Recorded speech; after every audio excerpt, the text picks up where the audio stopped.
Good evening and welcome back to My Fox 23 News at 9. I'm Bailey Wilborn. Practice started today for the Southern Miss football team. The Golden Eagles are coming off a 6-5 season where they finished for their fourth straight winning season. Southern Miss will return 9 starters on offense and 6 on defense. The team will open the season on August 31st when they play Alcorn State.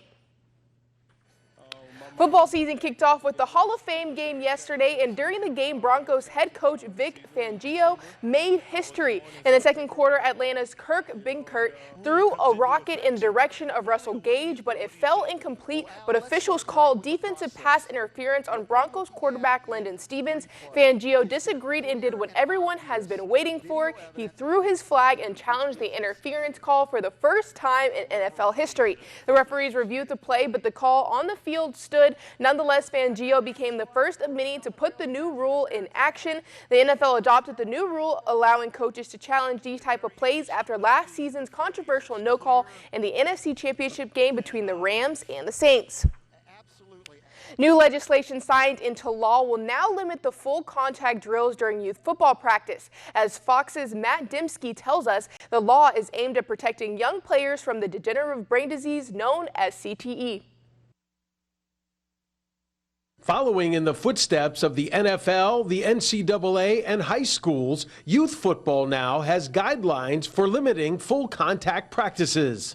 I think that this bill will make the game monumentally safer because there are still outliers in the youth football community that are smash mouth, 90 minutes of full contact practice every day. Governor Newsom signed into law the California Youth Football Act that going forward will limit full contact practices for youth football teams to no more than 30 minutes per day, twice a week, to help reduce brain injuries. If we can really focus on the fundamentals of football, the fundamentals of tackling, keeping your head out of the tackle, blocking properly, all of these things that make the game safer, we've created a framework in which youth football players can develop. To me, that's the big thing. You want a kid that's going to last and enjoy what their time is playing the sport and make sure injuries aren't a factor of them quitting or not even being able to play.